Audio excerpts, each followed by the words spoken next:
Good morning বন্ধুরা, আজকে একটা অন্যরকম ভিডিও নিয়ে এসেছি। একটা কমেন্টে রিপ্লাই দেওয়ার জন্য আমি ভিডিওটা করছি।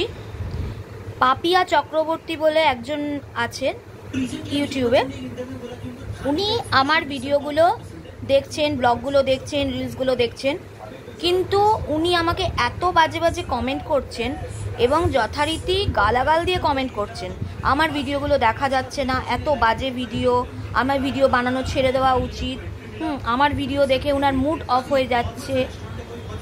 আপনি আমার থেকে বড় না ছোট আমি জানি না, বড় হন আর ছোট হন, যাই হন, আপনাকে আমি সম্মান জানিয়েই বলছি, দিদি ভাই হোক বা বোন হোক, আমার ভিডিও দেখা ছেড়ে দাও, আমার ভিডিও দেখা ছেড়ে দাও। শুধু শুধু নিজের মুডটা কেন অফ করবে আমার ভিডিও দেখে? আর সব থেকে বড় কথা হচ্ছে গিয়ে, আমি বাকি 5 জনের মতো নোংরামি করে ভিডিও করতে পারবো না। আমি যেরমভাবে ভিডিও করি আমি নিজে স্যাটিসফাইড এইভাবে ভিডিও করে। আর আমার শারীরিক সমস্যার জন্য আমি বেশি বাইরে বেরোতে পারি না, সুতরাং আমি ঘরে বসে ভিডিও করি।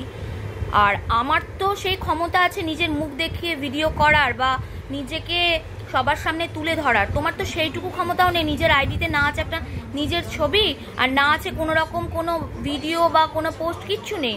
তুমি কি করে অন্যের বিচার করো ভাই? আমি তো এটা বলবো। এবং যে গালাগালগুলো দিচ্ছ, আমি কিন্তু তোমার পয়সায় খেয়ে পড়ে বা তোমার এমবি ইউজ করে কিন্তু আমি ভিডিও আপলোড করছি না বা ভিডিও করছি না। আমি কিন্তু আমার নিজের পয়সায় খাচ্ছি এবং নিজের নেট ব্যালেন্স খরচা করে ভিডিও করছি। তোমার দেখতে ইচ্ছে হলে দেখো, না দেখতে ইচ্ছে হলে দেখো না, কিন্তু দয়া করে আমাকে কোনো রকম বাজে মন্তব্য করো না। আর আমার নিজের মুখটা দেখানোর আমার ক্ষমতা আছে, সেই জন্য আমি ভিডিওতে নিজের মুখটা দেখাচ্ছি। তোমার সেই ক্ষমতাটুকুনিও নেই। আমি জানি না তোমার ওটা আসল প্রোফাইল, আসল আইডি নাকি ফেক আইডি। কোনো ভদ্রবাড়ির কোনো মহিলা কোনো অন্য মহিলা কেরম গালাগালি দিয়ে কথা বলতে পারে, সেটা তোমার মতন ভদ্র মুখোশধারী মানুষ না হলে হয়তো আমি জানতে পারতাম না। আমি কি এমন খারাপ ভিডিও করছি? আমার ভিডিও না দেখতে হলে দেখো না, যাদের পছন্দ হয় না তারা দেখে না, যাদের পছন্দ হয় তারা দেখে। তোমাকে তো আমি জোর করিনি যে আমার ভিডিও তোমায় দেখতেই হবে, তুমি দেখবে, আবার তুমি উল্টোপাল্টা কমেন্টও করবে, উল্টোপাল্টা গালাগালও দেবে। আমাকে বলছে আমার ভিডিও করা ছেড়ে দেওয়া উচিত, আমার ভিডিও দেখে ওর মুড অফ হয়ে যাচ্ছে, বোরিং ভিডিও, আমার দ্বারা জীবনে কিচ্ছু হবে না। তোমাকে দেখতে বলিনি বোন বা দিদি, যেই হও তুমি।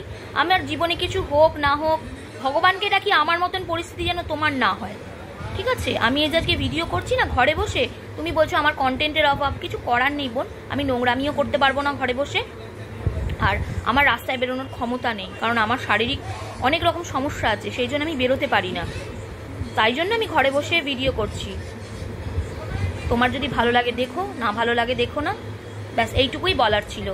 টাটা।